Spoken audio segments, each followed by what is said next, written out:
And then alternate option number 1 that actually incorporates some depth to the windows in terms of having something behind rather than on the window itself, proposing some walls, floor, and in this rendering, what looked to be faux trees.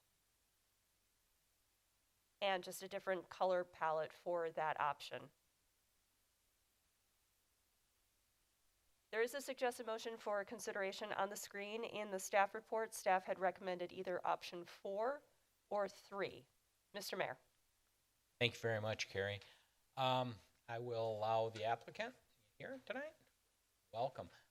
Name and address, please. Tom Piazza, 1245 Humrock Circle, Bartlett, Illinois. Excellent.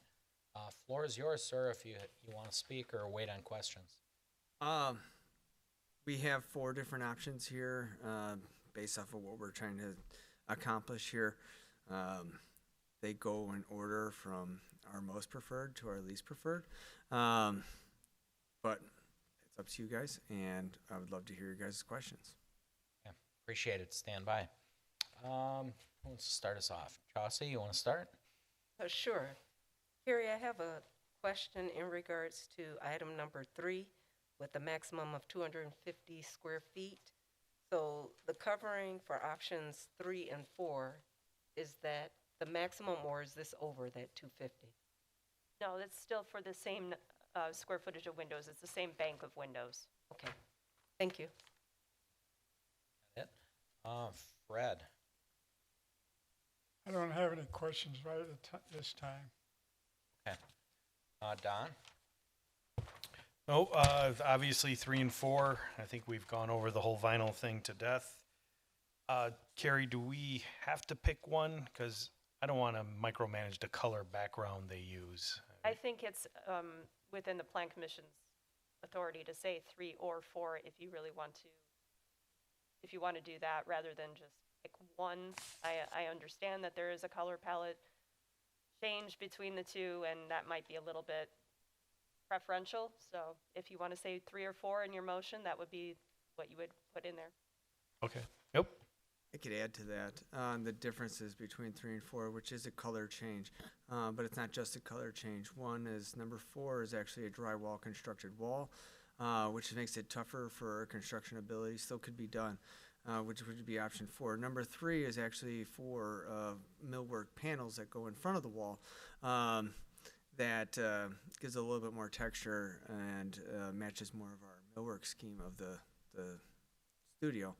So again, that's why we said options 1 is our preferred, 2, 3, and then 4 is our least preferred.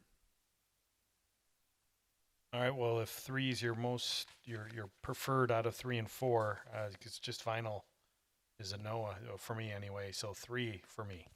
That's it. Chris. I agree with what Don was just saying. Number 3. Greg. I also agree. I would select number 3. Ashley. Same here. I'd prefer 3 as well. Dawn. Yeah, it's a consensus. I think 3 also, if it matches the inside, it's warmer than just a blank wall. I think giving that texture and things like that, I think whether it would be your preferred or not, it would have been my choice anyway. So. We're in agreement. Well, excellent. I guess I'll chime in a little bit. I know, unfortunately, you couldn't be here a couple weeks ago. Circumstances didn't allow it. For whatever reason, within the Drexel Town Square PUD, we just don't allow that on the windows. Just never set up for that. What you accomplished here, I know 3 ain't your preferred thing, but I want to thank you for working with us and getting done. A little hard to make out with them squares in there. Are those like little shelves where you can show stuff? Correct. Perfect. Yeah, correct. I think you can enhance your business this way. People will figure out what you are from that side, particularly with that new development going over to the north of you. It'll be great. Again, I would probably pick 3 too, and it's great. So sorry we couldn't get you your preferred, but if we did it here, we got enough of that going on in a square where We just didn't account for this. So we have to communicate better with future tenants going on before the build-outs happen, just so you're aware of this. So, Absolutely. thank you. Wish you luck. When's your opening? Oh, geez, now we got to rework out the whole schedule with this change. But probably sometime end of April. Okay. Yeah, looking forward to it. Thank you very much. Thank you. With that, can we get a motion on 7A, please? Lork moves to approve the site and building plans submitted by Sean Phelan, DTS Mixed Use LLC, for exterior building modifications on the north elevation of the tenant space at 7956 South Main Street with the following conditions. 1, that all relevant code requirements are in effect. 2, that option 3 is approved. 3, that a maximum of 200 square feet of the windows on the north elevation in the location depicted on the approved plan is approved for the window treatment. 4, that all approved window treatments are installed on the interior of the tenant space. 5, that all revised plans, site building, etc., are submitted in digital format for review by the Department of Community Development prior to the submission of building permit applications. Before a vote is cast, I'm sorry, did you say 200 or 250 square feet? Don't remember, but 250 square feet. Thank you. Guzikowski will second. Okay, roll call. Ashley. Shinsky, aye. Lorick, aye. Gavich, aye. Guzikowski, aye. Hold aye. Seipert, aye. Chandler, aye. Anna abstains. Grillo, aye. Okay. And please let the minutes note, Christine Hanna, Commissioner Hanna has joined us. Okay, thank you very much. That will get us on to new business and 8A, discussion of potential agricultural research concept for the microbial discovery group at St. John's property at 140 East Rawson Avenue. Carrie. This will be a Plan Commission consultation, and the presentation will be by the applicants.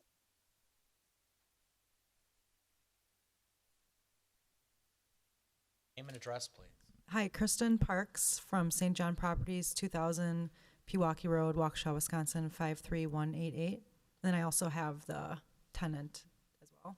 Oh, great. Can we get your name right away? I'm sure you'll be speaking sometime. Yes, Megan Dersler from Microbial Discovery Group, And address?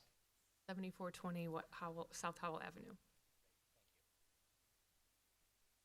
So we're here today to discuss this potential tenant. They are looking to expand. They already have a space in Oak Creek and looking to expand to our location on 140 East Rawson Avenue. And with that, they would like to install a semi-permanent greenhouse behind the building in the parking. Depending on which space it would be in the rear of the building. So those, I'm just not sure if it's gonna be building B or C, but so it would be like where the loading docks or the garage doors would be. Just kind of, Kristen. Yep. Refresh my memory. So- Buildings, who has the ambulance place in it? Is that C? That would be C. So that's the furthest east building, So I then believe. Yep, so where this would they be the put it, furthest east. You'd see it from Howell. No, you would see it from the dance. Oh, from the Yeah, dance so that studio. would, so if it was in building C, it would abut to the far east end of our building, which is, there's a large field there with, and then if it was in building B, that would face Howell. But we're gonna be building A, which is now gonna block that. So essentially, if it were in building B or C, it's not gonna be visible permanently from Howell. It will be screened, is Correct. essentially, I mean, I just wanted to get my bearings on it. yeah. Thanks. So it's a unique situation with a greenhouse. We do have other tenants that use the parking lot in the rear for their businesses. So we wanted to come before you and just, give you a good idea of what this would look like and get some feedback in hopes that, I imagine they would need a conditional use permit for this greenhouse that we could continue to move forward.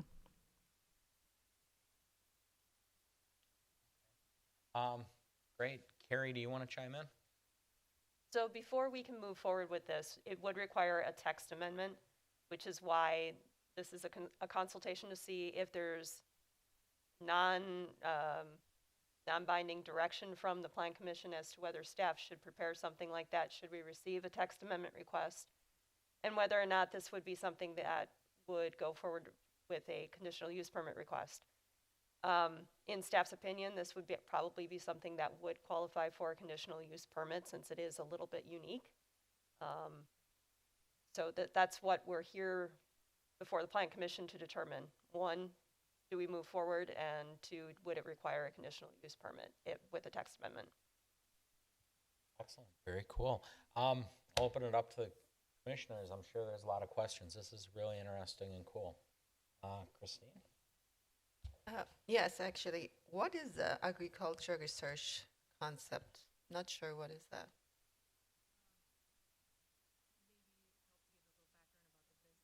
Oh. So when it's red, Okay. No. So Microbial Discovery Group is a bacterial manufacturing fermentation company. So we're based our headquarters is now in Oak Creek. We make actually beneficial bacteria for a lot of applications like human probiotics, animal feed, environmental applications, and waste treatment. So what we're trying to do now is get into the business of using those for beneficial bacteria for enhancing plant growth. So think crops and vegetables, things like that. So using beneficial bacteria as a soil amendment to help produce more food. So in order to develop those products, our R&D team needs to be able to grow plants. So that requires a lot of space. And so we're looking to use build a greenhouse like you would see at a school or university, about that size, on the property for us to be able to conduct this research to see if our products are actually enhancing growth of things like corn or tomatoes. Okay, thank you. Dawn?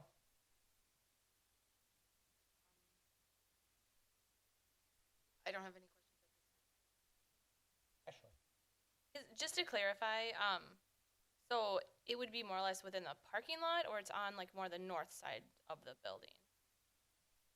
it would be in the rear, like parking area, not the public parking area where the fronts of the spaces are.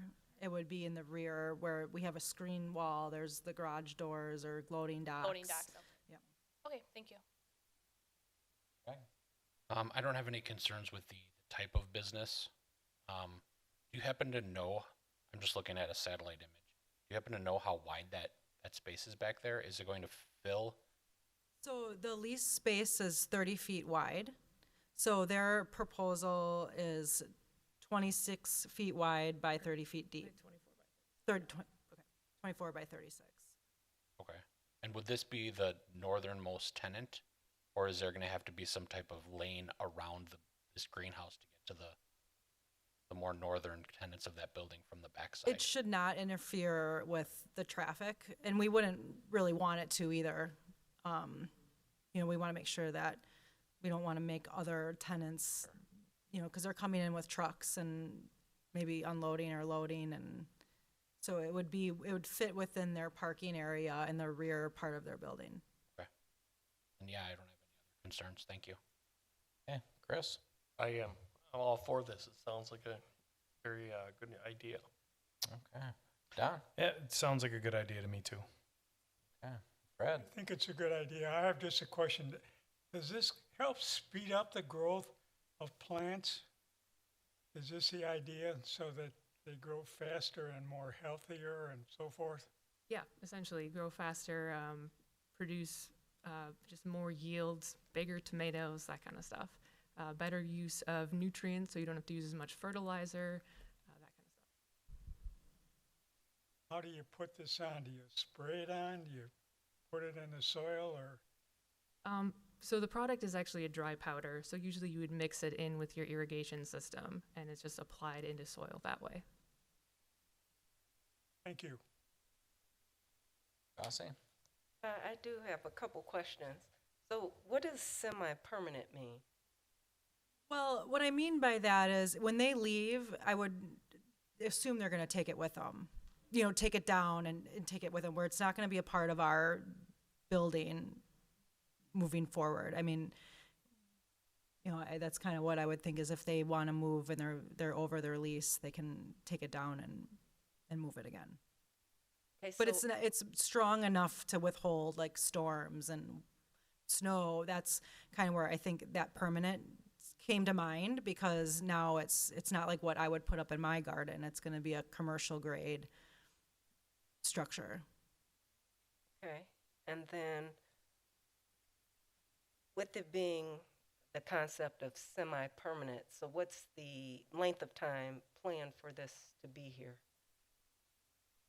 Well, first, we're still in the very early stages of this, and we think we're going to see you guys again.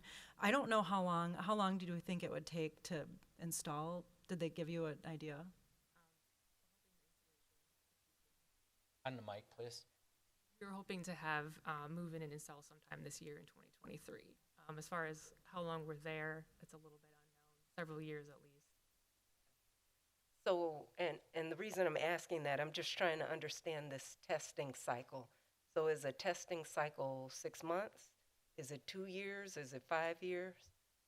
It kind of depends on the crop, right? If we'll be growing things like corn, which takes several months, or maybe lettuce plants, which takes a few weeks. So there'll be lots of different crops we're growing in there. But it is kind of a long-term research project, yeah. Oh, okay. And so once a certain crop has provided you the, I guess, specific microorganisms that you want to make, then you just replant everything and start all over to investigate another focus area? Yeah, that's basically right. I mean, we're testing products that we're applying to the plant. There's going to be several iterations of that, so it's going to be, and this is ongoing research, right? Developing new products, so it's going to be many years of kind of repeating that similar process. And so, if there's going to be, if I heard you correctly, some type of system to make sure that the plants are fed, watered, etc. So you're going to build all that in this greenhouse. This won't be a manual thing, correct? Right. There will be, well, a little bit. There will be likely an irrigation system for watering and stuff like that. But we will have staff on site just monitoring the greenhouse, the plants, making sure everything's working properly, collecting data, stuff like that. Okay. Thank you. I actually have, I have a couple more questions. Go ahead. If that's okay. Go ahead. This is organic type of research material, or is it chemical based? It's organic based, so it's microbes, like live organisms. Okay. And is it like a university based research, or what is it based on? Is it like a business or? We're a business, so we're developing commercial products, but there's a lot of research in this area of using live microorganisms for this purpose. It's pretty common, as most like corn that's grown in the U.S. is inoculated with, seeds are inoculated with different types of chemicals and microbials to help enhance plant growth and health. So we are a manufacturer of just the ingredient, the biologicals. So we're just developing and focusing on that. So it's not chemical, non-hazardous, but live microorganisms.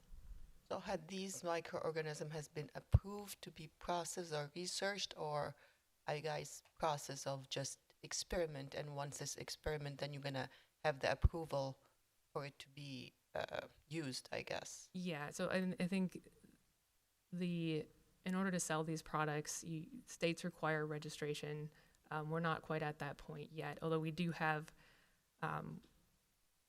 like a prototype product that's approved for use in certain states. So that comes later, but yes, that's the idea. But as far as the organisms, if you're thinking about like safety, it's they're considered there's AFCO feed, or the CDC kind of has a generally regarded as safe organism, so all the species that we work with and grow here are considered safe and are often used as feed ingredients or in human probiotics as well. So safe to be consumed, safe to use. Good, because I was going to ask, it's like unprotected greenhouse, so you don't know who can get in, animals, dogs, cats, so you never know. So one last question.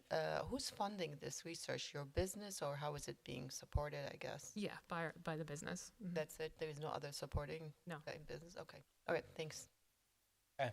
Before I go, Assistant Chief Havey, any opinions from fire, thoughts?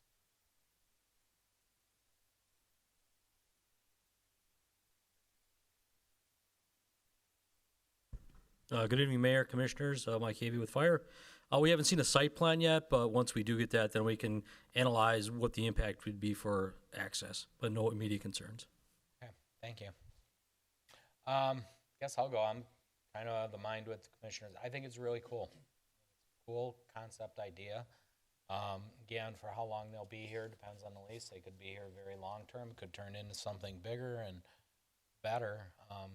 Definitely an improve. They're trying to improve growth for farmers and everything else going on. So this is really neat.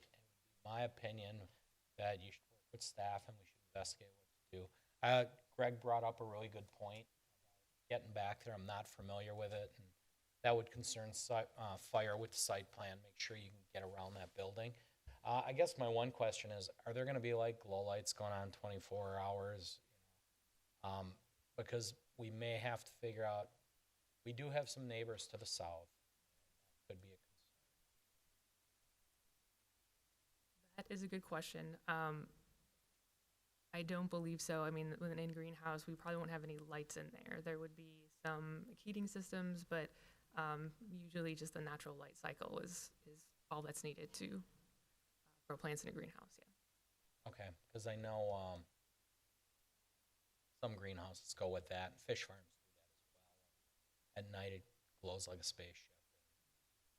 There'd be some concerns about that. Yeah, I'll think more about that and Okay. better answer next time we meet.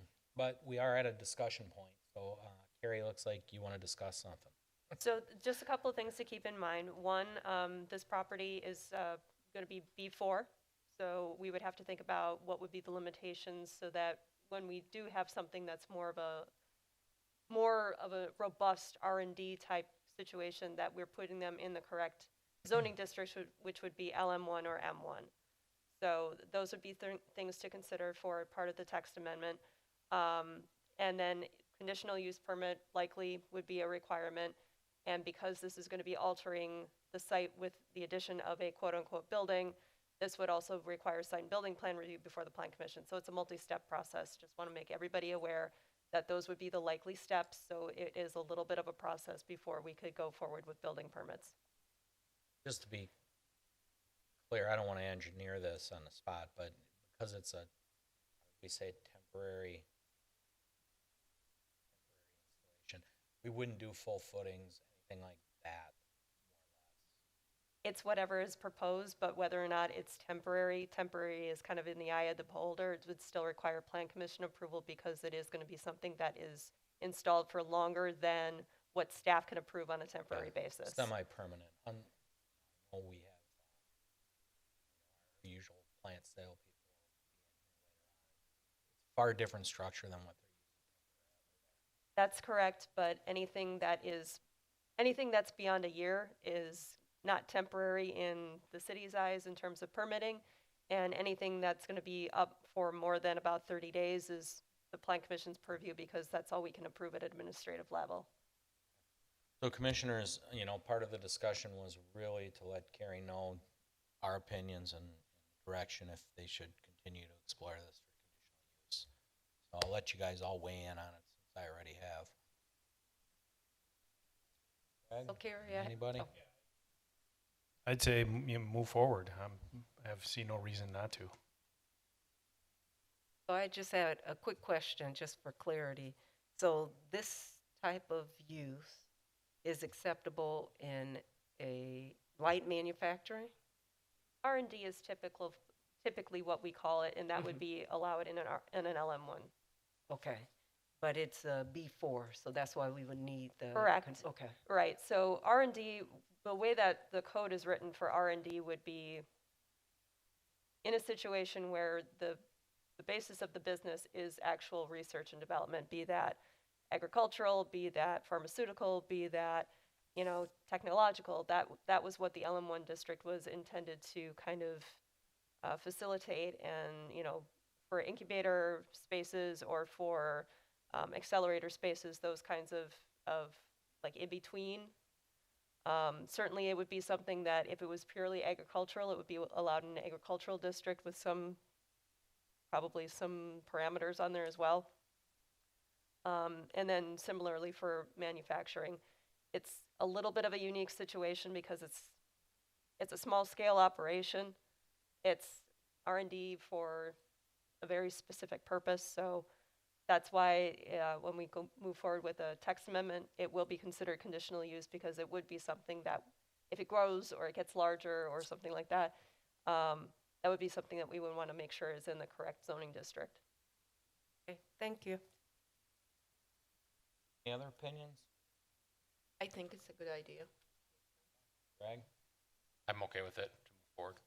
Ashley? I'm agree. Good to move forward. Don? Chris? Yes. Fred? Yep. Okay. All right. Thank Continue to you. work with staff. Thank you. Very interesting. Okay, no action needed on that one. It was 8A. That will get us to 8B, and it is review a request for next best place childcare preschool, conditional use permit for a playground outdoor rec facility on the property at 150 West Ryan Road. Carrie? Thank you, Mr. Mayor. This is a property that currently has an existing building and parking lot on it, so the next best place childcare and preschool facility would be occupying that existing building. While the daycare portion does not require a conditional use permit because it is allowed in the B3 district, the outdoor play area, it does actually require a conditional use permit, so that's what is before the Plan Commission. On the screen right now is the rear of the building where they are proposing that outdoor area. That will be enclosed by a 6-foot-tall chain link fence, and those two are connected by gates. So you do, while it does say there's a 36 by 32 or 36 by 42 play area and a 30 by 42 play area, it is all connected together and accessed through the building. The opacity of the fence is the purview of the Plan Commission, so whether or not you are going to require that something other than chain link be used for screening purposes, or whether that's not required, that would be the Plan Commission's determination. For just, you know, details of the operation, a maximum capacity of 32 children is anticipated and up to 7 employees at any given time. And the hours of operation would be 6 a.m. to 6 p.m. weekdays. No weekends were specified. This is similar to the other outdoor play area for a daycare facility that was recently reviewed by the Plan Commission. And again, this is going to be controlled, and the reason that it's before the Plan Commission is because it is considered an outdoor recreation area. Now, with regard to parking, it's existing on the property already, and by my count, there's over 30 parking stalls. And although the code doesn't really anticipate just an outdoor facility for children only, considering the maximum capacity of the daycare facility and the number of staff that may be on site at any given time, there does appear to be sufficient parking existing. With regard to the property itself, there were a couple of items that were brought up previously from a completely different proposal that was before the Plan Commission, but those comments still remain valid. And that is with regard to the pavement and the sign setbacks, which do not currently meet code standards. So it's not for the conditional use permit applicant to rectify those, but those comments still stand for the property owner. It is encouraged that the asphalt that no longer meets code requirements is removed, replaced with landscaping, and the non-conforming sign be removed and replaced with something that does conform. And with regard to trash and recycling receptacles, those are required to be screened within an enclosure, so that would be something that would go forward with anything that happens on the property. There is a suggested motion for Plan Commission consideration on the screen. Mr. Mayor. Thank you very much.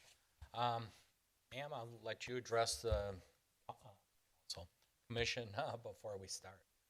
Hello, my name's Kathy Smigelski. My address is 3701 West Holmes Avenue, Greenfield. I'm here to ask permission to be able to build a fencing area for my daycare for children. I do have two areas. One will be of mulch, 9 inches into the ground, for any climbing items I may have for the kids.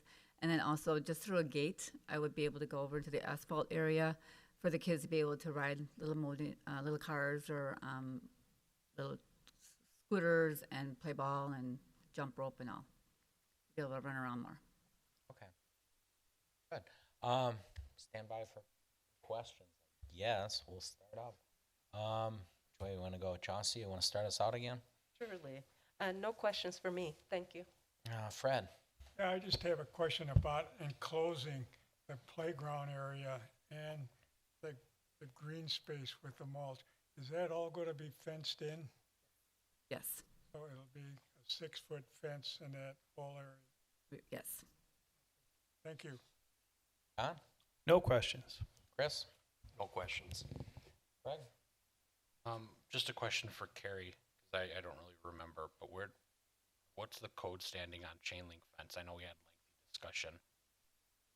Because this is a commercial district, it's not subject to the residential standards, so chain link fence would be considered security fence unless the Plan Commission otherwise determines. Okay. Thank you.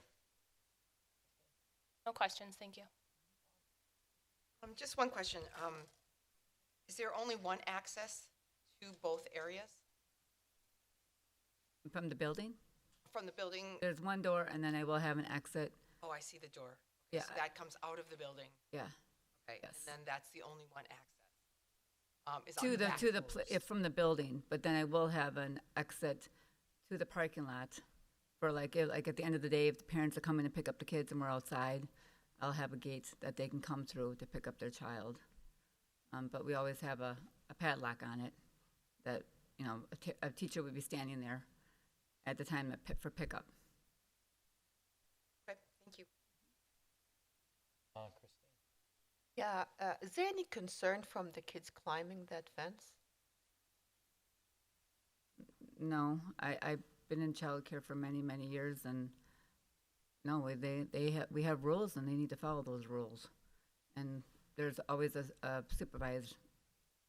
They're supervised, so All right, thank you. 6 feet's pretty high, so that's pretty good. Okay. One of my children did that before. That's the only reason I Really? know. Oh my goodness. Yes. Well, it's good to know. I will definitely keep note of that Should one have then. been watching. I was, that's why I knew. So that's the only reason I asked. Thank I've you. seen it before, Oh yeah, so. well, I'll definitely remember that. Just kind of down to me. My question kind of goes along with Greg's as well with the fence. Do we want to, and what's the right word I'm looking for? The aluminum slats in there so people can't see which kids are in there? Or is there any concerns that way? Well, this isn't at the rear of the building, so this would be at the north. What you would see from Ryan Road would be the building itself. You may not even be able to see the fence. If you're going westbound on Ryan Road, you might be able to see part of it, but I'm not even sure you would be able to see the play area from going eastbound, maybe slightly. It's really a matter of whether or not the Plan Commission wants to require that. Those fence materials may end up getting pulled out eventually by kids.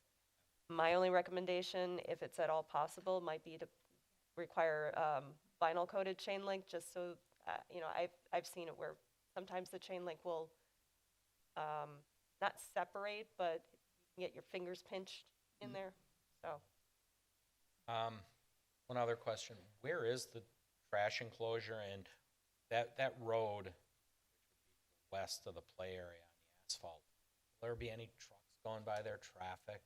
Cars circle around there to exit? You have them Yes. come in one way? It will be a one-way, so yes, they will go around it, but it's where I'm putting the playground is where the grass is already. So the fencing will be on the whole parameter of that parking lot. Not the grass part, the 42 And then foot. the other one would be, I tried to Behind have the it measured drive-through. to where it's within the drive-through area, so that helps with the traffic, so that they stay around. So I can also have cones there, or put something to make sure that they are staying, to be able to turn the corner. Will a garbage truck be driving by there to pick up the garbage? No, sir, if you're gonna speak, I need just your name and address. You're welcome to speak. Mike Smigelski, her Okay. husband. And Same then address. just on the mic, that's all. We just need it for the Okay. record. The garbage can, we did make contact with GFL. They were not aware of anything regarding fenced-in disposal for the garbage pickup. If need be, we could put it in the far corner. That would be the northwest corner of the parking lot. So the And- property owner was made aware that the trash containers do need to be in an enclosure per code. So that would be something that would be on the landowner too, that you would coordinate with them for them to provide that. I just concerned about the truck backing up, bumping into the fence there in that 42-inch play area. Yeah. That's my main concern. Right. If I could answer Yes. that, I think the parking lot is pretty much a one-way. You would come in and go counterclockwise, and if we put it in the far northwest corner, you would be pulling in forward, backing to the He'd north. be coming in on the east side, picking up. Correct, correct. So Okay. there really wouldn't be an opportunity for him to back in. And I don't know if we need I don't think we gotta go so far as a guardrail, but, decorative planters, anything to break that up, we appreciate it. That's fine. That's all I got. Anybody else? No, actually, you've got a very good point. Maybe in additional protective barriers or something to protect the asphalt, that 36 by 42. So not just a garbage trucks. Can I get or- those concrete barriers, those big Yes. cement ones? Mm-hmm. I did think about that, but I don't know how to get those. How would I get that? It could be more decorative. You don't want the ones on Okay. the freeway. You just want something more decorative that any landscapers can help you Okay. get some of those. Absolutely. So if there are any cars, just back into it, or by accidents, or any Right. busing, taking the kids to like a field trip or something. Yes, So absolutely. something from that sort that will be extra safety, I guess. But if you do decide to get them, like Mm-hmm. Myers Material, Okay, over here on Ross would have them, you can paint them, nice. characters, colors, Right. whatever you want to do. Okay, But it Thank wouldn't probably hurt. You wouldn't have to line the whole thing, just enough, right. so. Thank you. Okay. Just a suggestion. There's no further discussion. Motion on 8B. Lorick moves to recommend that the Common Council approve a conditional use permit allowing an outdoor recreation facility playground on a portion of the property at 150 West Ryan Road after a public hearing and subject to conditions and restrictions that will be prepared for the Plan Commission's review at the next meeting, March 28th, 2023. Seifert seconds. Roll call. Craig. Lorick, aye. Gavich, aye. Guzekowski, aye. Aldani, aye. Seifert, aye. Chandler, I. Hannah, aye. Grillo, aye. Pipchinsky, aye. Excellent. Thank you. Congratulations. Thank Good you. luck. We'll get us to item C, and it is a temporary use permit submitted by Casey Ertl, CE Farms, for a temporary garden center on the parking lot at 7501 West Howell. Gary. Thank you, Mr. Mayor. This is a temporary garden center that should be pretty familiar to everybody since it's been approved every year since 2010. It's in the south portion of the Classic Lanes parking lot, and this year will be no exception. Unfortunately, the best image that we have from Google Street View is from 2019, but since the operation hasn't changed at all over the years, this is still pretty valid. One hoop house will be on site between April 15th and July 15th. Hours of operation that have been requested are 9 a.m. to 6 p.m. Monday through Friday and 9 to 5 on the weekends. Staff is recommending that the Plan Commission consider allowing the same hours for Saturday operations as was allowed for last year, even though that wasn't requested. So it would be Monday through Saturday, 9 to 6, and 9 to 5 on Sundays. There is, as always, one 32 square foot unattached sign unattached to the hoop house, meaning it's really kind of propped up in the parking lot. Just as long as that is sited outside of all the other required locations, so 10 feet from the right-of-way, 10 feet from the property lines, and as you can see, it's usually just kind of propped up in the parking lot. Classic Lanes, which is the property owner, has provided their support again in a written letter and will also provide water and restrooms as in previous years. We have not received any complaints over the years, and with that, there is a suggested motion in 2 parts for Plan Commission consideration. Mr. Mayor. Thank you. Thank you, Carrie. Applicant want to say anything, or you just want to wait on questions? Okay, we'll go right to the commission. I have no questions. Nothing for me. Ashley? No questions, thank you. Greg? No questions. Chris? No questions. Don? No questions. Fred? No questions. Jossie? No questions, thank you.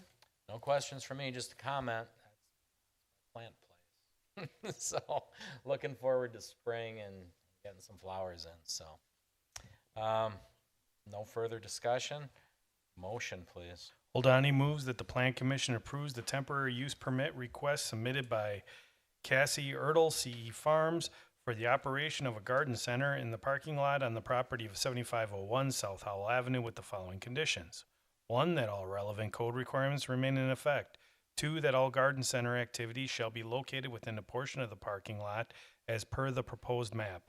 3, that operations shall occur between 9 a.m. and 6 p.m. Monday through Saturday and between 9 a.m. and 5 p.m. Sunday. 4, that signage for the operation is limited one 32 square foot temporary sign. 5, that a tent permit is obtained prior to operation. 6, that the temporary use permit shall be valid between April 15th, 2023 and July 15th, 2023. The property shall be restored to its pre-temporary use condition by no later than July 17th, 2023. Guzekowski will second. Roll call. Gavich, aye. Guzekowski, aye. Holdani, aye. Seifert, aye. Chandler, aye. Anna, aye. Grillo, aye. Shinsky, aye. Lorick, aye. Okay. Congratulations. Item D, 8D, review by Oak Creek Residence LLC to establish a residential plan unit development on the properties at 9102, 9120, 9140 South 27th Street. Carrie? Thank you, Mr. Mayor. There is a typo on the screen right now. There is no conditional use permit for these properties. It is zoned RD1, and that zoning was approved by the Common Council along with the certified survey map to combine the properties in September of last year. This is a request for a single-family attached planned unit development. It will be part of a condo situation, and other reviews, including that condo plat, will be before the Plan Commission post-PUD approval. On the screen right now is the concept development plan. You'll see that there are 36 units. In 2 configurations, there will be 2 2-unit buildings and 8 4-unit buildings, all pretty much within the first 350 feet or so of the property, with the wetlands remaining untouched and preserved and a retention basin in between. Each of the units are proposed to have 4 bedrooms and about 1,600 square feet. Each will also have an attached 2-car garage on the first floor. There has been a modification request submitted for the garages with regard to the composition of the front facade width. There's also a request for 2 accessory structures, one being a common gazebo in the center of the property and an overlook pavilion over by the retention basin. It appears from the submitted plans that density, building coverage, and setbacks are met. We do have one recommendation at staff level, and while the buildings appear to meet the wetland setback, there are two. One is with regard to the 50-foot protective area, and that's for one portion of the code. The second portion of the code, obviously, it's met because it's 15-foot setback. The staff recommendation is that, like we had seen in a previous subdivision plat with regard to areas that were to be preserved, we are recommending that a fence be installed and not anything major, maybe like a split rail or something like that, with it, delineating that 5-foot buffer to the wetland. 5 feet is the remaining undisturbed, and the reason that staff is recommending that that fence be installed and maintained by the homeowners association or the condo association is because we do have homes that are going to be backing up to that wetland area. It's just for a visual delineation so that people understand that there could be no structures within that 5-foot buffer area. So no playground equipment or things like that, you know, swing sets, things that just kind of tend to migrate over time. If there's a visual barrier there, it just prevents any kind of questionable, where does my property end? Where can I go up to? Not that anybody would necessarily go in there, but it does provide that visual barrier. The property and all of the appurtenances within will be accessed by a private road. That was determined by WISDOT to not have a connection to the, let me back up. In a previous iteration of the plans, there was a consideration for connecting south through the existing apartments. And with the fact that this is no longer going to be a public road, WISDOT has determined that that connection point is no longer necessary. So anything within this development, and it's just this one road that's kind of like a ring road, that's 24 feet wide, that is just private. So there's only one access point that'll be needed. And there will be a requirement for the association to ensure that there's a 20-foot clear width at all times. So there's no proposed on-street parking in this development. It will all be in the 2-car garages, and each one of them has a 24-foot length driveway access to that. So there's a parking pad in front of each. There are also some unpaved walking trails that go through the development and around the wetland area, providing some recreational trails for the residents there. They have also proposed some benches and some kind of dog waste stations in as yet to be determined locations. Along the west side, there is a proposed vegetative berm. Staff noted that, at least on the landscape plan that was submitted, it did appear that the berm and some of the landscaping crossed the property line and went over into the WISDOT right-of-way, also kind of encroached onto the existing utility infrastructure that's in the ground there. So just want to make sure that all of the requirements for the berm and the vegetation are fully contained on the property and outside of those infrastructure areas. There's no easement there that we are aware of, but there is public pipe. Along the north, there is a proposed 20-foot wide woodland preservation easement. They did submit a tree preservation and inventory plan along with the landscaping plans, incorporating some of the comments that were received during the neighborhood meeting. So with that woodland preservation easement, we will need to have that restrictive covenant or easement language prior to recording.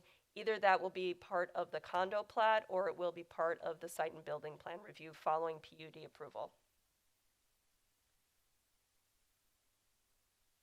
And this is in 2 parts a little bit, try to piece them together, but this is the concept landscape plan for the development. You'll see that the 20-foot woodland preservation area also has some enhancements that are proposed within that area.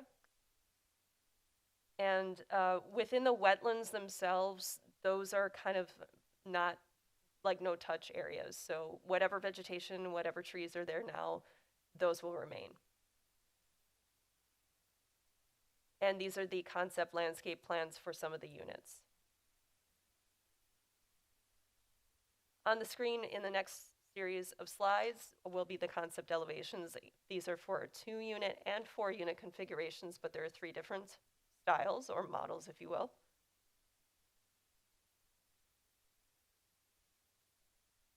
But again, each of the units will have 4 bedroom configurations in roughly the 1,600 square foot unit size. And these are some concepts for that interior gazebo and the overlook pavilion for the Stormwater Pond. These are example floor plans for the 2-unit models and for the 4-unit models, upper and lower. Within your packets, I did not provide a slide. There is a section of standards for review. The Plan Commission is required to make specific findings on those standards in order to advance the plan unit development. Just as a reminder, the initial recommendation of approval is not an endorsement of specific plans. Site and building plan review would come following plan, PUD approval by the Common Council. There is a suggested motion for consideration on the screen. Mr. Mayor. Thank you, Carrie. At this time, does the applicant want to say anything, or do you want to wait on questions from the commission? Okay, thank you. Christine, you want to start? Yes, I really like the idea that they left the wetland not touched or modified.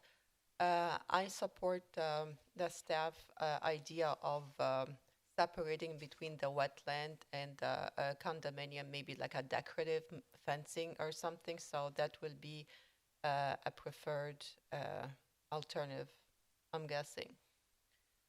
I had another question, it just escaped my mind. Maybe I'll come back, but that's it for now. Thank you. On. I don't have any questions. Hey, Ashley? And nothing from me, thank you.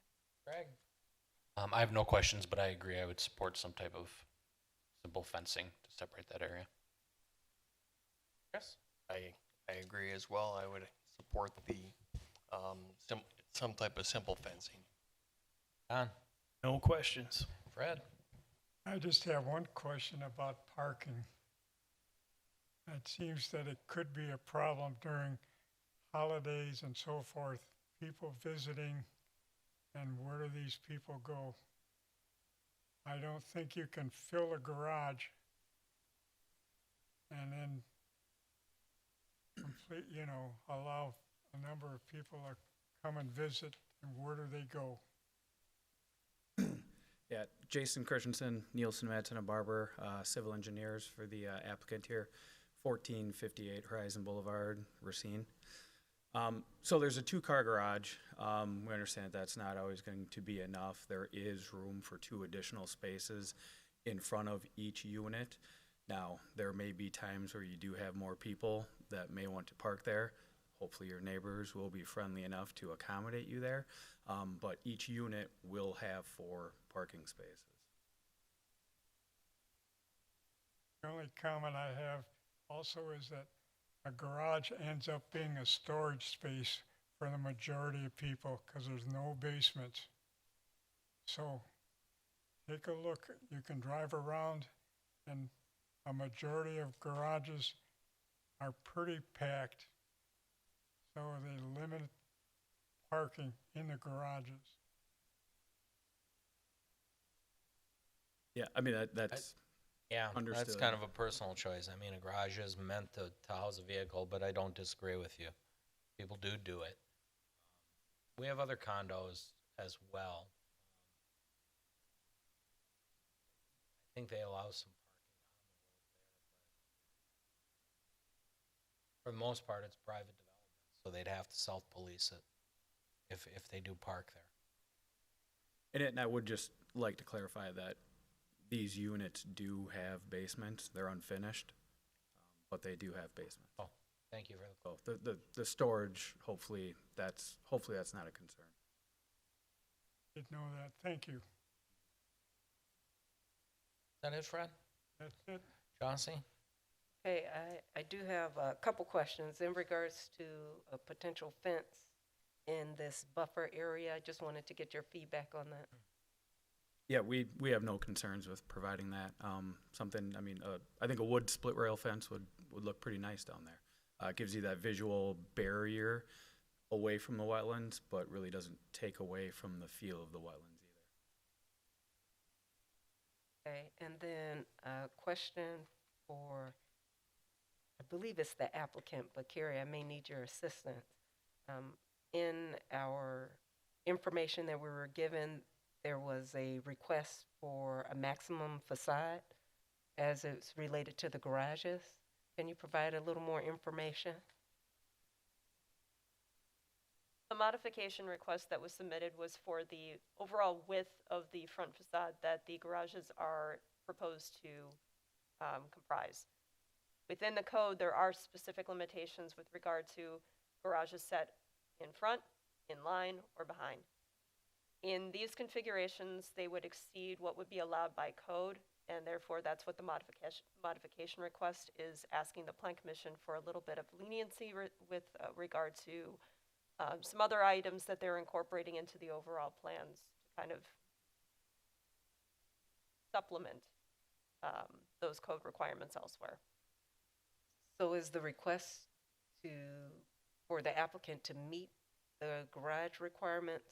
The request that was submitted is for the Plan Commission to consider allowing them to exceed what is allowed by code. Okay, thank you. So, quick question for the applicant. Just wanted to get your feedback on exceeding the code, just a little information on the why behind that. Yep, so we believe that 2-car garages are necessary for these condo units. They are 4 bedrooms, so 2 garages we believe is necessary. Just due to the site limitations, the garages take up a fair amount of that front facade. If we were to widen these buildings at all, then due to the site restrictions, that turns out to lose 4 units just in order to meet that. Thank you. Okay, I remembered my question. For the road that it's becoming like the owner, or I think the condo association or whoever the owner is, Yep. how is gonna be maintained? It'll be maintained by the association, so they would be responsible for maintaining, plowing, all of that. Okay, okay, thank you.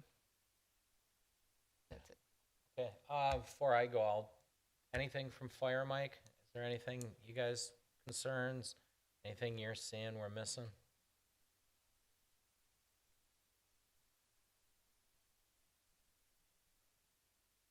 Mike Havey with Fire. So from the inception of this development, this project, we've come a long way, and we feel that our things that we've moved forward on, we're satisfied with the development in the site. Are these buildings sprinkled, or do you It's hydrant correct. it? They are going to be with an automatic suppression system. Okay, but you'll have hydrants in there. Yes, the utilities will be provided. Those will be done by water utility with the hydrants. Oh, okay. All right, thank you.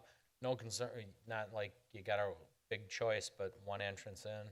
So, really the viability or the reliability of that area of road, topography or past conditions, not a large concern for us at this point. I know the previous project developments was some concern going into that other area with, potential for the roadway to be non-passable or things of those issues. At this point now, I think of how they've maneuvered the section of the road and shortened it, shouldn't be an issue. Thank you, Mike. I know we have a couple residents. If you want to come up, please. Feel free.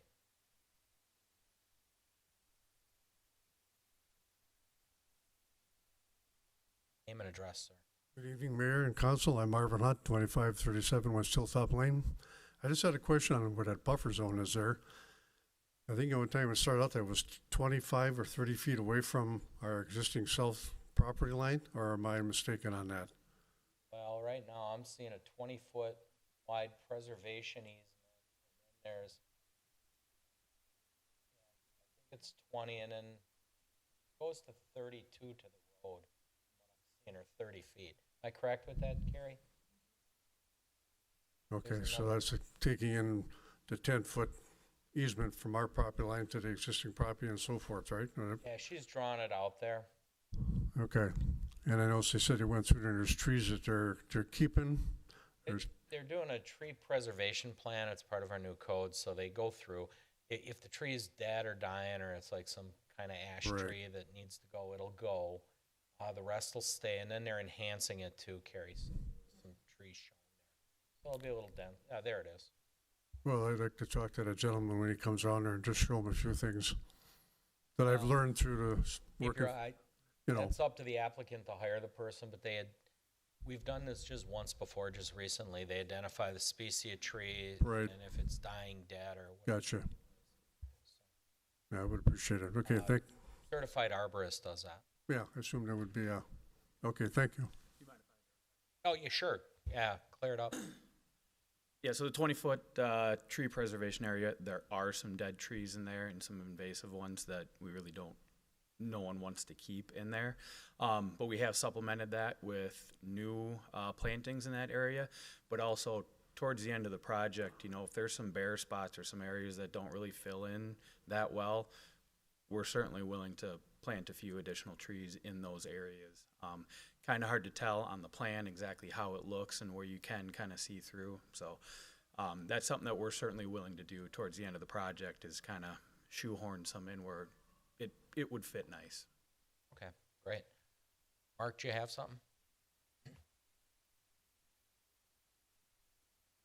Just one comment. Mark Verhalen, 9330 South Nicholson Road. As most of you know, I've sat on commissions and alderman for a while and whatever here, but on a lot of the other developments similar to this that have come before various bodies in the past, we always required, if there wasn't any room for a second egress and access, we always, for safety purposes, put a divided entrance in. And there's multiple places where this was done in Oak Creek where they couldn't conform to having a two. And basically it gives anybody that's got to come in for emergency, it's just got a median strip, so there's a lane in and a lane out. So if one happens to be blocked, they can still have access and get into the development. And that's the only thing I was hoping that maybe could be done for this too. Make it a lot safer for everybody involved, I think. And I mean, we can take a look at that. Ashley and her crew can probably take a look at that down the stretch. We're kind of a little bit hampered on 27th with the single entrance. Good thought. Good thought.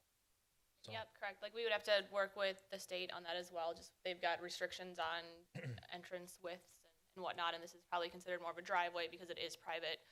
So that's something we would have to take into consideration and work with WSDOT on. Yeah, since this is a private roadway, this will be a permit for a driveway connection to the state highway there, so our options might be okay. I just, I think it's creative use of the land. It was very challenging. We had a lot of inceptions of what this could be or what it would be, and makes use of the land, gets the density they need. Just a couple things. I noticed, looks like you guys met with some of the neighbors along the way, some town hall meetings, and they just, I don't know if those are questions or suggestions, cedar trees, street lighting. Street lighting will be city code, I take it. Do they have to match what we do? They do not. What they do need to meet are the requirements for just, making sure that all the fixtures are cut off, directed downward, shielded, those kinds of things. So really it's a matter of meeting photometrics at that point. Okay. And it would be private. And then of course sidewalks, it's a private development, so that's their preview. Right, there are no Prerogative. proposed sidewalks in the development, but there are walking paths. I do like that, you're incorporating nature into it and getting a way back there to enjoy the nature. The split rail fence is a great idea. Probably better. I was going to say, well, more vegetation help define that area, but I think a split rail fence, the more I think about it, it's probably a nice look back there. So Appreciate that. Well, other than that, I don't have a whole lot about it. Staff does have one Yes. request. Whenever you come forward for site and building plan review, please identify where the mailboxes will be. If they're not on the buildings themselves, and sometimes the post office requires that there be banks of boxes, just need to make sure that they're located appropriately. But will there be a, we wouldn't be doing it here, but monument sign or anything like that? There is one monument sign location that has been identified, and as long as it meets all the setback requirements and it meets all of the design requirements per code, that would be something that would be handled at a permit level. Any other further discussions or questions?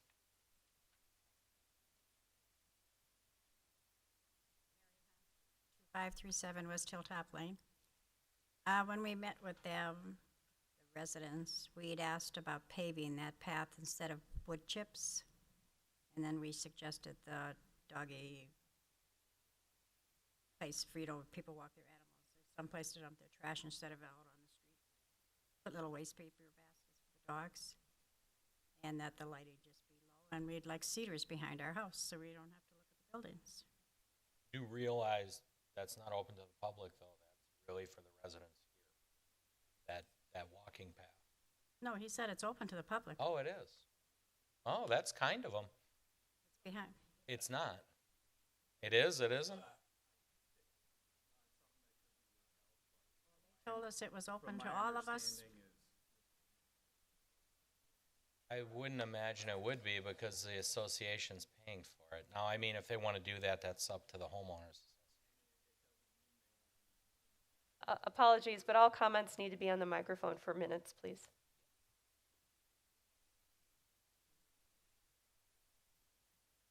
Yeah, so this is a private development. This walking path is intended for the residents of the condo association. That doesn't mean they won't be generous, to their neighbors out there. I'm sure it'll be pretty easy for them to sneak through the trees and hop out there, but this really is a private development. Okay. Mary, do you have more? Are you done? Hang on, you gotta be on there. Mary Hunt, 2537 West Hilltop Lane. When we met with them, he said it was open to the public. The walking path to the wetlands. Again, it is a private development. Well, I so understand that, but it- now they're changing their mind again, just like Hang on. 30 feet is down to 20 feet from our property. Let the applicant on. This is Anil Puri, 420 Woodland Chase Lane, Vernon Hills, Illinois, 68061.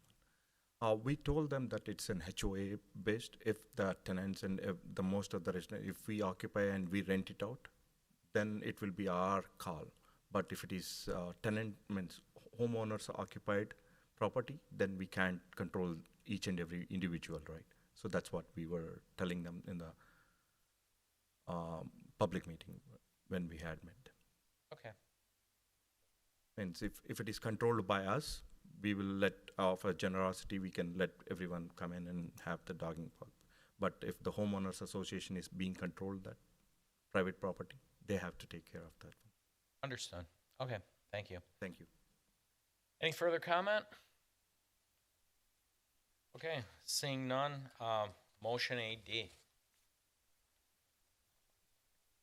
Lork moves to recommend to the Common Council that a planned unit development is approved on the properties at 9102, 9120, 9140 South 27th Street after a public hearing and subject to conditions and restrictions that will be prepared for the Commission's review at the next meeting, March 28th, 2023.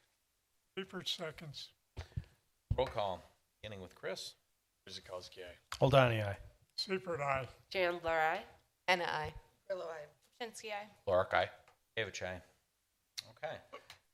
We'll get us to item E, zoning text amendment. We're gonna review proposed amendments to section 17.0403 sub D sub 2 and sub E and sub 2 regarding single-family home attached and single-family detached exterior building materials. Harry. Thank you, Mr. Mayor. This is something that we have been talking about for a while now, and staff has brought to the Plan Commission some language for consideration. It's specific to vinyl siding with regard to residential in general. So I don't want to belabor the point, but what we're going to do is go forward with each of the proposed revisions. So for both multifamily building and multifamily complex, for those two sections, we are proposing to add just the language that's in highlight and bold, which says masonry and stone veneer systems. That was just kind of an error. We do allow masonry and stone, but for some reason, stone veneer was just what was in the code. So that's just a correction.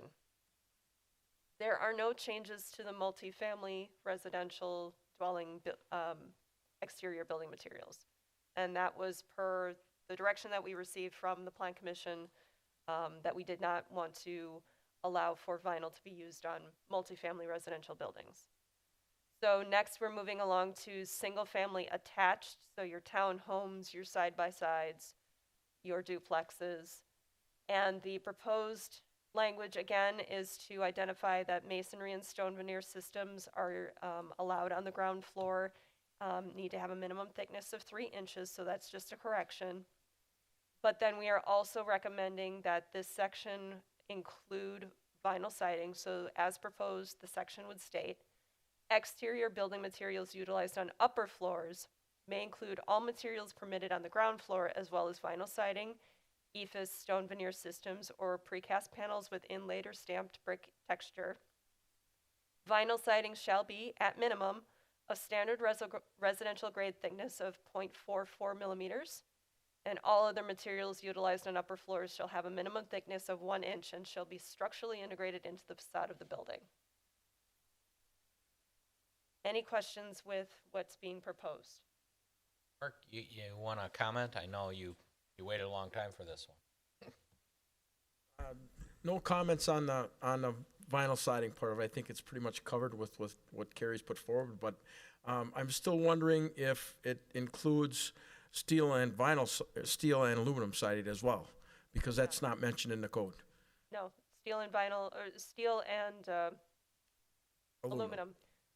Those are not included per what staff has been directed to do. So Yeah. this would only incorporate vinyl siding.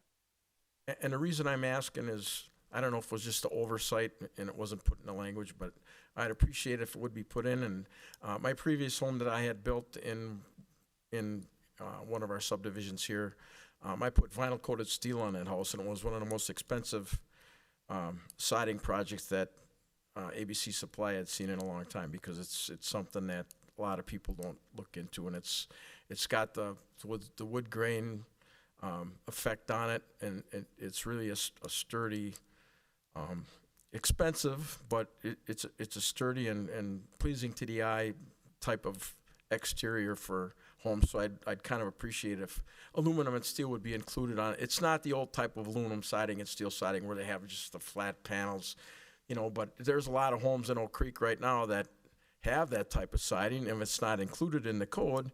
If you wanted to replace siding, say you had a hailstorm or something, you can't replace the siding because it's not allowed in the code anymore. So that's 2 reasons why. I mean, it's something that's resilient to the weather, and something that's been used in Oak Creek for a long time. And like I said, if there's any storm damage or anything, it kind of precludes it from using the same type of material on our houses where it exists. So appreciate it if we'd look into putting it in the code as well. Thanks. I disagree.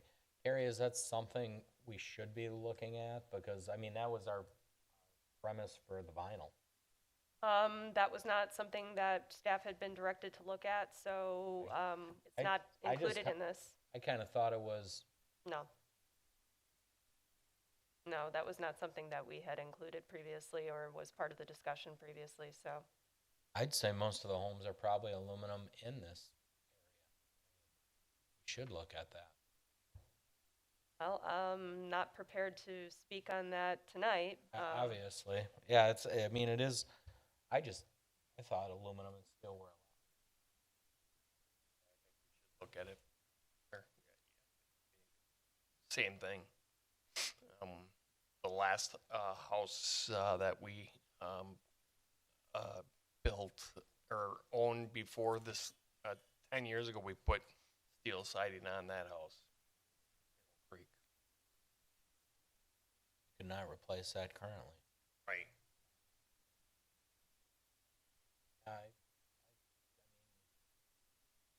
Gotta go apples to apples. We allowed it for vinyl. We should allow it for aluminum and steel. Agree. Thoughts, commissioners? Yeah, I have a question. Why wouldn't we? What other community around us, like Franklin?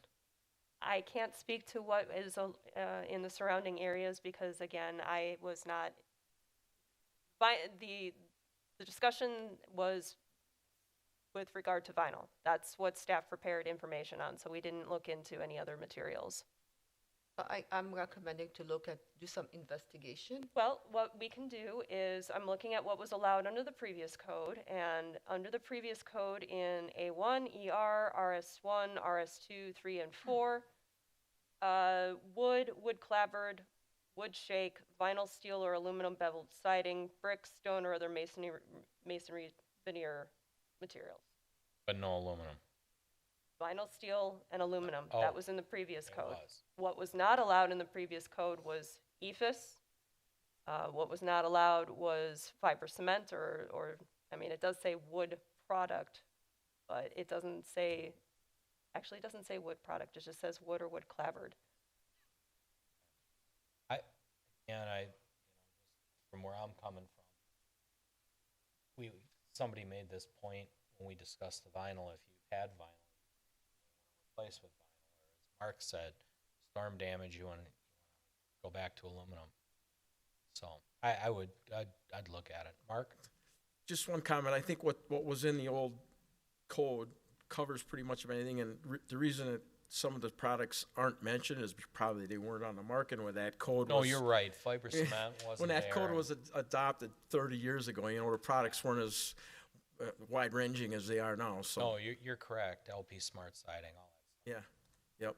Well, the exterior building materials that were incorporated into the code were somewhere in the 2000s, especially when it came to commercial and manufacturing and multifamily residential. But what I can do is, I'm not prepared for consideration at this meeting, but if we want to incorporate other materials into this, do we have any other standards? Or do we just want to say whatever kind of vinyl, steel, or aluminum siding is out there would be allowed? No, I mean, we should have a minimum like we do. And again, I'm no expert on siding, but, take aluminum. We just don't want a guy taking aluminum cans and siding his house with it. Yeah, and that's way out of bounds there. But we want to have a thickness, have something to it, I would think. Well, most of the materials that are on the market now are vastly improved from even stuff that was on the market 10 years ago, whether it's vinyl, steel, aluminum, or whatever. All that stuff has come a long, long way. So, in my opinion, I don't think there'd be any problem with aluminum, steel, or vinyl as far as what products are out there. I mean, they're way better products than. I know. I just hate to do it on the fly and then Right. I not understand. miss it. So I mean, hate to do this.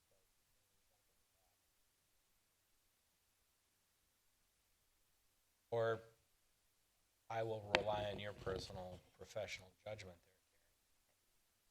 there. So Carrie, this was a result of all the vinyl talk we've had, right?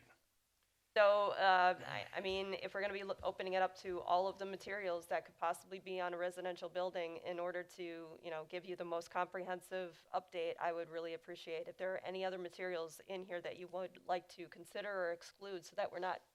That's exactly where I was going with this. Like, let's get it out now. Because I don't want her to do all this work, come back and say, okay, I've, included steel and aluminum, and then someone pops up, well, what about, XYZ? So maybe it's a bigger discussion. Let's get it out, now, and so we don't have to go through this all over again. And when I mean now, I mean in, maybe a separate discussion like we've had. Obviously, we're not going to, if there's anybody that has any suggestions of other materials that need to be considered.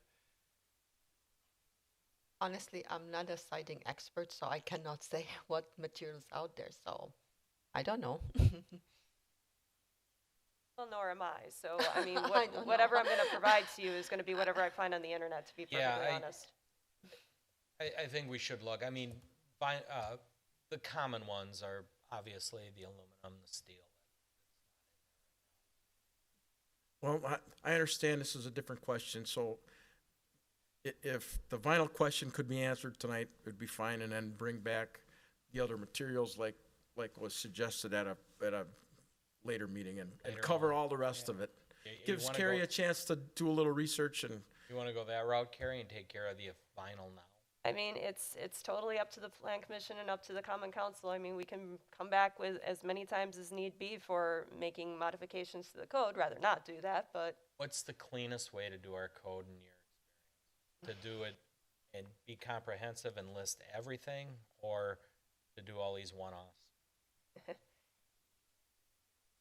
I will answer this in two different ways. Having multiple updates is not ideal, but having the giant update that we went through was also incredibly cumbersome for everybody involved, and I'm not sure that it was entirely spotless, shall we say, whenever we did it. So, you know, it's 6 of one, half a dozen of the other. You have either a bunch of different little updates, or you have one giant one, and sometimes that'll get missed. Can I follow up with a question? So, right, by design, I don't think you want to have all these little updates, you know, as a plan, but looks like this one's very close to just coming home with the vinyl. And it is, but at the same time, do you really want to keep revising the same section of code? I mean, it's. No, not by design, but I mean, you went through all the work. That actually would be up to you and the staff at this point. Oh, once we so. adopt this, it goes to the council. Then once they do it, all the code books, the website, everything's got to get updated. And then if we add the same section, steel and aluminum, go through the same thing. All right. I'm just trying to we never. should probably do it all at once. I'm just trying to never hear the word vinyl again, but it doesn't look like that's going to happen. So. I do have a question. So say a plan's coming tomorrow for a house that wants vinyl on it. Can it not be approved? Because we do not accept vinyl right now. Nope. So I guess that would be the only thing to consider, that, you know, if it is something that we are going to allow, and depending on when this comes back. If I could just comment, and the only reason this came to Plan Commission in the first place is because I discovered this because my son is right now in the process of having a modular home delivered here. Actually, Mark, we talked about it in September of last year because we recognized that it was an issue then too. Whatever.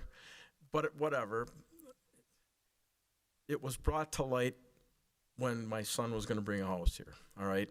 And then found out that aluminum siding, steel siding, vinyl siding was no longer allowed anywhere in the city code, all right? So I guess I'm kind of the main reason why it's here. For whatever it's worth, I drove around the city a little while ago, and there was 3 or 4 homes right now that are having vinyl siding installed on them, and the code was passed last year or this year in March. So, and the building permits were not even pulled until August, because I asked the people that were building the house when they pulled the permits, and they said it was August.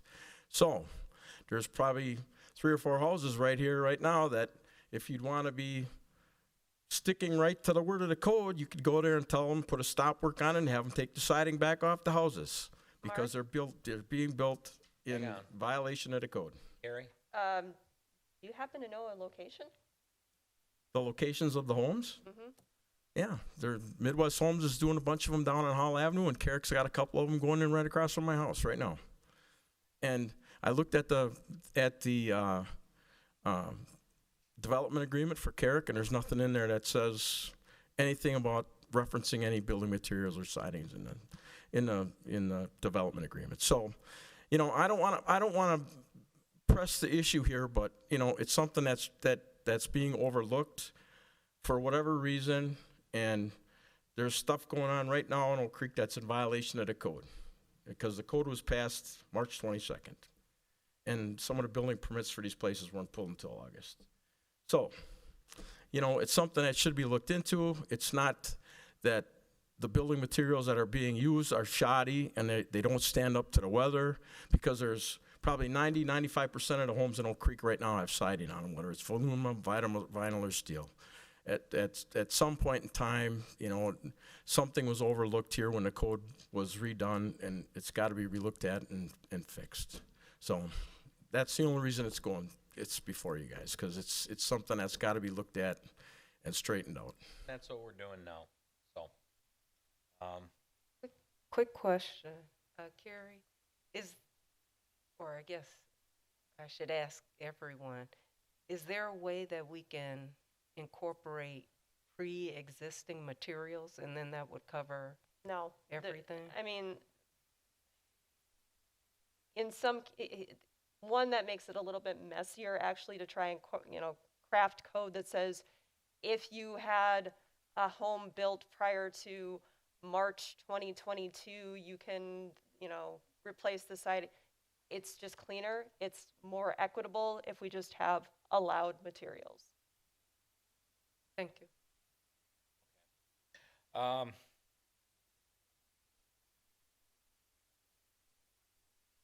kind of like, probably move ahead, do the vinyl. Could be a long time before, could be another month. Vinyl, steel, aluminum.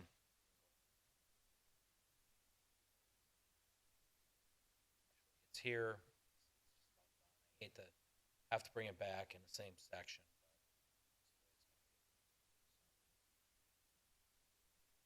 All right. Cool. With that in mind, let's move on E.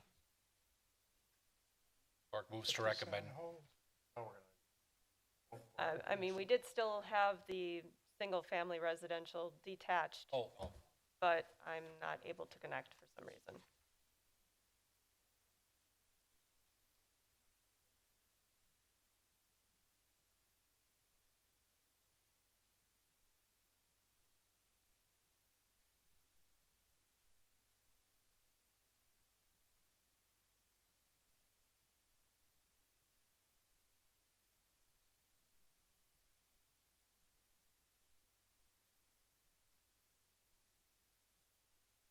Okay. So for single-family detached, everybody okay with the attached language for right now? All right. So for single-family detached, what this is saying is vinyl siding will now be allowed and shall be at minimum the standard residential grade thickness of 0.44 millimeters, and then masonry and stone veneer systems shall have a minimum thickness of 3 inches on the ground floor. So essentially that's saying you need to have that first floor base, okay? And then same kind of language for upper floors as was for the attached units. Vinyl siding is allowed, shall be at least a standard residential grade, and all other materials on the second floors or upper floors will have a minimum thickness of 1 inch. Any questions? Okay.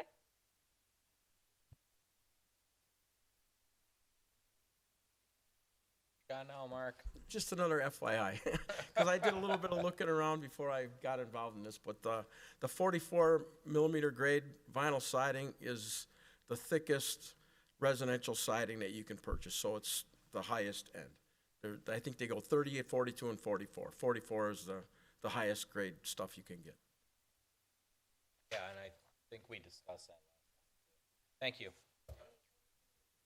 It's the information that I was going on. Builder's grade is 0.4, thin residential grade is 0.42, standard residential grade is 0.44, thick residential grade is 0.46, super thick grade is 0.5, and premium is 0.52 to 5.5. So it's possible that different opinions on the materials are causing the difference in what the thicknesses are. I think we're safe with the 4.4. I have one question, I guess, not to belabor this. Is there anywhere written any type of threshold? For example, if I don't know what even thickness my home has. If one side of my home is damaged and I need to replace that one side, is there a threshold as to, I guess, replacement and what would fall under this code? For example, would I not be able to replace it if my current... That's why we're going with the standard residential grade. Okay. I doubt anybody would notice if you didn't have .44 grade for replacement. Just as an example. I mean, I don't want to go against the Mr. code. Verhalen might. The fact of the matter is, for replacements, it's more than likely that we're probably not even going to know about it unless you're doing a complete residing, and in that case, I'm not even sure you need a building permit. You'd have to check with the inspection department. But if you have a couple of pieces of siding that fell off, I'm not going to go out and see if you're meeting the specific thickness of it for a replacement, because we just don't have staff and resources for something like that. This is really trying to get at something that's equitable for everybody to point to for a standard, so that whenever anybody comes in for a building permit, everybody is told the exact same thing. Perfect, thank you. Okay, motion on E. Lork moves to recommend to the Common Council that Section 17.0403, parent B through E, Chapter 17, Zoning and Sign Ordinance of the Municipal Code be amended as proposed after a public hearing. Seifert seconds. Roll call, beginning with Don. Voldani, aye. Seifert, aye. Chandler, aye. Anna, I. Grillo, aye. Shinsky, aye. Lork, aye. Gavich, aye. Guzekowski, aye. Okay, announcements, anything to announce? Anything going on? We're ways away from the farmer's market yet. Anything else? June 8th, we have the last indoor farmer's Oh, market. April 8th, sorry. April 8th, pop-up farmer's market at the Vine, 27th south of Rawson. Very popular last time out, about a week or two ago in March. So this is the last one, the tune-up for May, and then we start the real thing in early May. Yeah, May 6th. May 6th, so, okay. Nothing further. Adjournment. Grillo moves to adjourn at 7:36. Lork seconds. Roll call. Fred, you want to start? Seifert, aye. Chandler, aye. Anna, I. Grillo, aye. Shinsky, aye. Lork, aye. Gavich, aye. Guzekowski, aye. Voldani, aye.